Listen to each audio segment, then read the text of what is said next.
Hey, deserving listeners, it's time to continue watching 90 Day Fiancé. As I always say, don't use YouTube as a replacement for therapy. If you need a therapist, get one. You deserve it. Let's watch the show. Yeah, I'm excited to meet your dad. Yara hasn't met my dad yet because he has the same kind of job as me, so he spends long periods of time away from home. But he just got back. And I haven't told my parents yet that Yara's pregnant because it's still too soon. We should wait a few more weeks. All right, so we just learned a little detail that his dad has the same type of job as he does, and he's often out of town just like Jovi is. So, I don't know, but Jovi seems to have a little bit of a rigid adherence to this lifestyle and this job. And I've been thinking that from the beginning, that when they would talk about having kids, he seemed pretty rigid about just like, look, you knew the job that I had, and you're just going to have to deal with it. Instead of saying like, well, if we have kids, if we start settling down, I'm willing to look at other work because, you know, I want to settle down. I want to have a family, and we're talking about having a family, and now they are going to have a family, right? And yet he just seems really rigid about that. And I kept wondering why. What is it about that job that makes him really want to hold on to it? Well, he hasn't talked. Maybe he just really loves the job. Maybe he doesn't really qualify for any other income level like that. Maybe, you know, if he tries to have a job in town, maybe he qualifies for like half as much of a pay, who knows. But there's another possibility that he is trying to be loyal to his father, either unconsciously or consciously, by having this lifestyle. By watching, maybe his dad did this life when he was young and he always saw, well, that's what a man is and that's what men do. And I love my dad and I miss my dad a lot, and I'm always trying to prove myself to my dad. And so no one can come between me and my ability to impress my dad and to be loyal to my dad. I mean, I am completely speculating here, but it is an interesting thing to think about. I wonder if we'll get some data along those lines. But honestly, I don't feel good. It's not where I can walk everywhere, and I've been a little bit scared and stuff. There are some parts of New Orleans that you should not be walking around by yourself. And I've seen pictures, and I see the kind of type of clothes you wear. Okay, so the first part of that seemed fine to validate her and say, yeah, there's some parts of New Orleans that are kind of scary. But then to, clothes shame her or body shame her? Or I will say that there was a time years and years ago that I was walking through New Orleans, and it was the middle of the day, and I was looking at different sites, and I was looking at a guidebook, and I thought, oh, there's this thing over here, and I went across town, and I was checking something out, and I was in this neighborhood. It looked completely fine, and this police officer pulled up next to me and asked me, what are you doing here? What are you doing in this neighborhood? There's a cemetery up there that I wanted to check out. I found it in this guidebook, and so I was just walking over there. And he says, you need to get out of this neighborhood right now. I was like, what do you mean? What's going on? He's like, this is a very dangerous neighborhood, and you need to get out right now. Do you have the ability to leave right now? Because I'm not going to leave you alone. You need to leave now. And I thought, what's wrong with this neighborhood? I don't know what a scary neighborhood looks like, I guess, but apparently it was a very scary part of town. Seattle has parts of town that are kind of like that. And of course, I know those parts of town because I grew up here. I've lived here all my whole life. And so, but even then, there's probably not a neighborhood in Seattle that would cause a police officer to pull up next to me and say, you need to get out now. It's an emergency in the middle of the day. You know, it wasn't like 2 a.m. It was like noon. Maybe people in New Orleans would be like, it's not that bad. But that's what happened to me. I don't know. I've been to New Orleans another time. New Orleans is lovely, and we were walking all over the place. Me and my wife were all over town, and it felt very safe. So anyway, point is that she's saying she doesn't really like it that much, and you know, that's okay.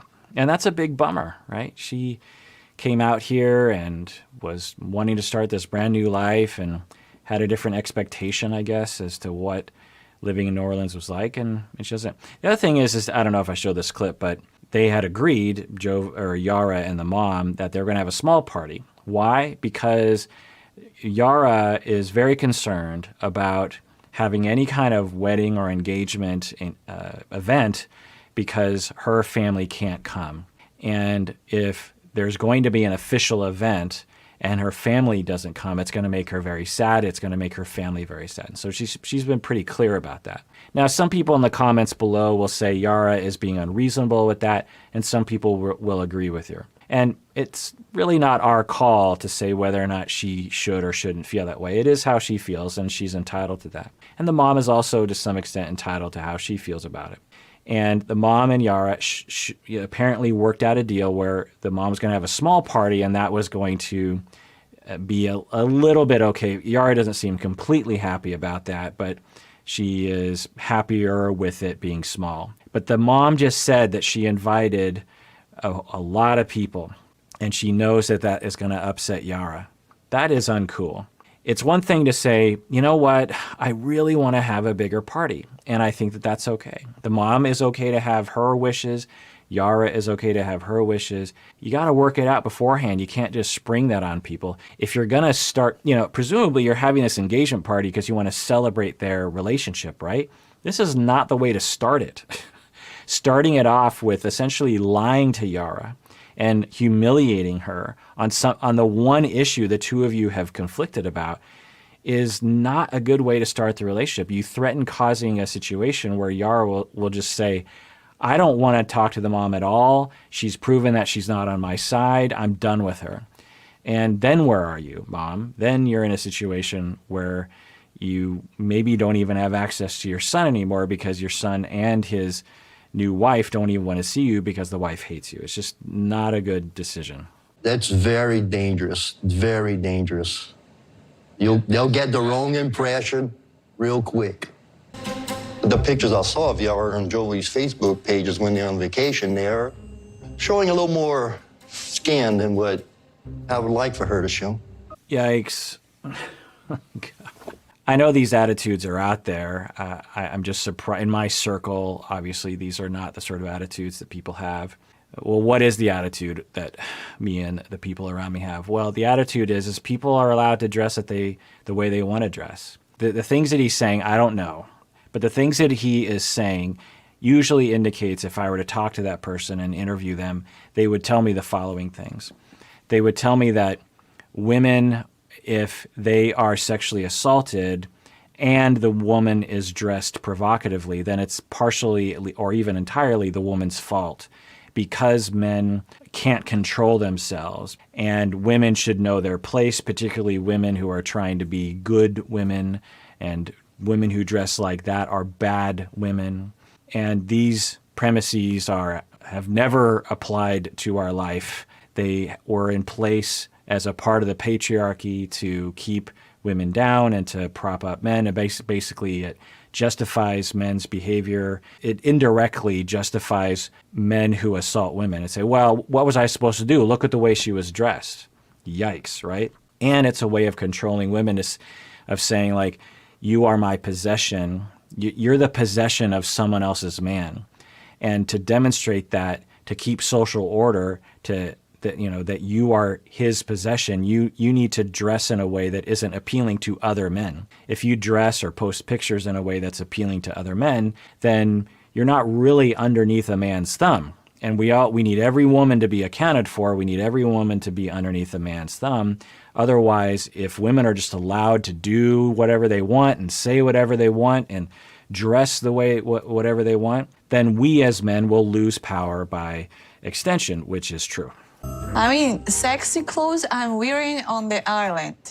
I just wanted to let you know. I don't know how it is in the Ukraine. I think I have a good taste, and if I would like to walk it even naked on the street, I will do it. So I dress how I like.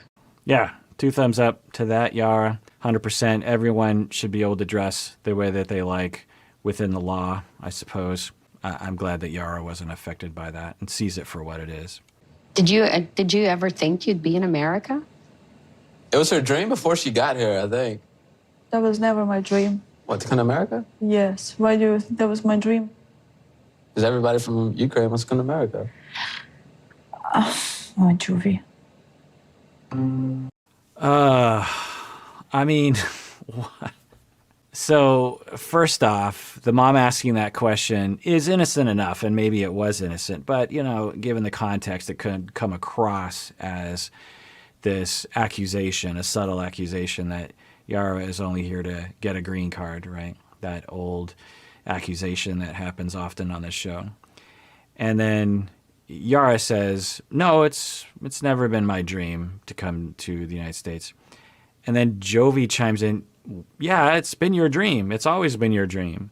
Isn't it every Ukrainian's dream to come? It's like, why would you say that to your fiancé, the mother of your child? What would go on in your mind in that moment?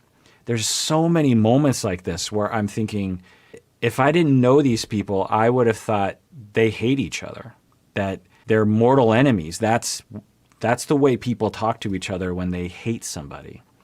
Now, what's going on there? Let's assume that Jovi on the inside wants to be with Yara and wants to have a relationship with her. What's going on there? Is he trying to be loyal to the parents? Is he trying to show off to the parents? Is he, one possibility is that he's joking, pseudo-joking in a really inappropriate way, but pseudo-joking in a way of trying to express his fears that that is true. It wouldn't be unreasonable, especially given what we've seen, that Jovi has a worry that Yara only is with him because of the green card thing. And he's worried about that.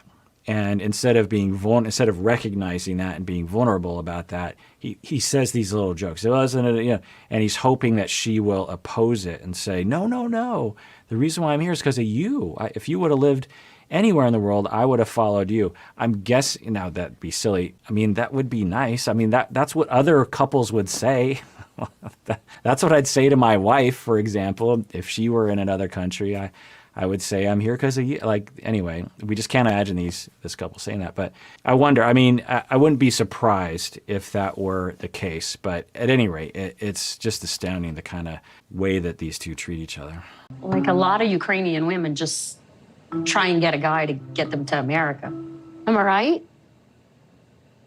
I mean, I don't like that so much hearing because it's about my country. It's kind of same stereotypes like many people think that American is so stupid. Yeah, well said, Yara.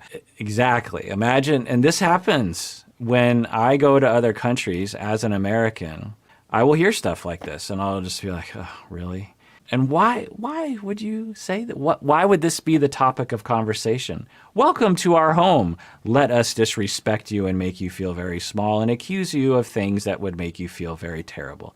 Welcome to our home. So you said it wasn't your dream to come to America. So after y'all get married, do y'all plan to stay in America? Honestly, it's hard to say, but I'm really not sure.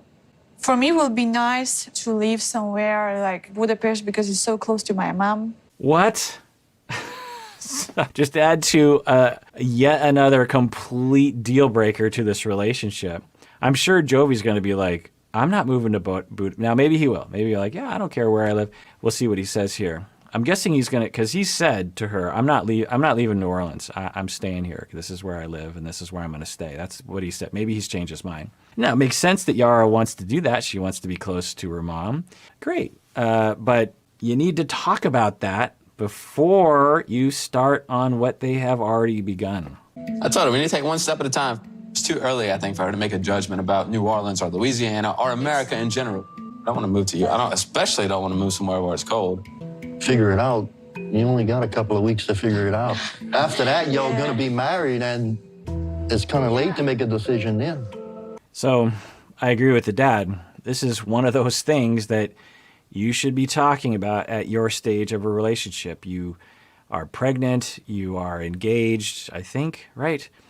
And you're planning on getting married and deciding on where you're going to live for the rest of your life and raise your children, and in what culture, in what language, in what continent is an important thing to at least have some semblance of a mutual plan between the two of you. But of course, it doesn't look like they have ever talked about it. If you haven't become a patron of the podcast yet, you can do so now by going to patreon.com. That's how we know that you like what we're doing. go to patreon.com, go to Psychology in Seattle, become a patron of the podcast. That's how we really get to do what we do here. So if you can do that, that would be awesome. If you don't want to, that's also cool. And everyone out there, please take care of yourself because you deserve it. You really, really do.